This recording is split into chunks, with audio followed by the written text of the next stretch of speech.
Quinta corsa dal Savio di Cesena, una prova per 3 anni, vincitori da 1.000 a 6.000 euro in carriera, con l'autostart che si muove inizia a raccoglierli.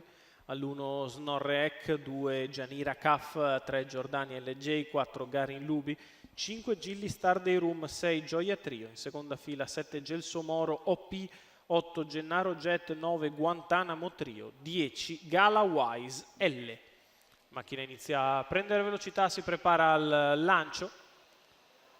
Sono partiti, ha sbagliato Gianira Kaf, prova a rimanere al comando Snorre Ek, attaccato al largo da Giordania LJ. Gianira Kaf, si bocca la prima curva con Giordania che allarga e cerca una posizione. Gilly Star Day Room si sistema secondo avanti a alle spalle di Snorre Ek, 200 in 14,9.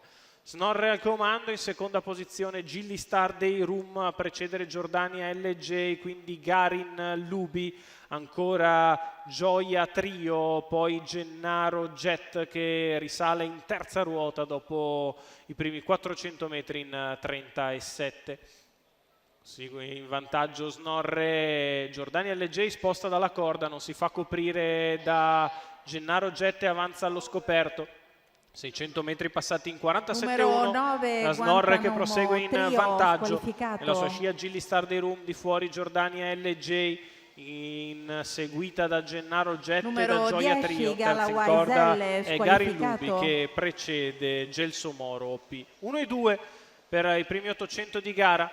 Snorre Ek al comando, di fuori Giordania LJ, alla corda Gilly Star Day Room, in pariglia Gennaro Jet, poi Garin Lubi. Quando siamo nei pressi del primo chilometro, passato in 1.17,6 da Snorre Ek che continua in vantaggio, Giordania LJ al suo esterno che attacca severamente il rivale, lo sopravanza. Quando siamo a 400 al palo è passata Giordania LJ all'ingresso dell'ultima curva, Giordania in vantaggio, in fuga da Snorre Ek e da Gennaro Jet che prova ad ingambarsi, poi Gilly Star Day Room, Giordania LJ è in vantaggio, Gennaro Jet prova ad avvicinarsi, ha trovato la destra libera anche Gilly Star Day Room all'ingresso dell'addirittura d'arrivo. Giordania LJ è in vantaggio su Gennaro Jet e Gilly Star che arrivano a centropista. Lo scatto di Gilly Star Day Room, ci prova a difendere Giordania LJ, Giordania ancora in vantaggio, Giordania LJ ancora, Gennaro Amitrano, poi Gilly Star Day Room e Gennaro Jet.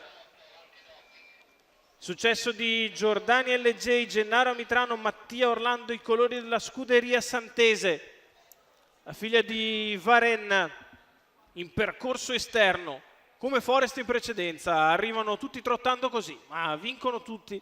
Gennaro Amitrano, sempre a segno lui. Gilly Star Day Room finisce forte al secondo posto, terzo Gennaro Jet, 3, 5, 8 in numeri, il probabile arrivo della quinta.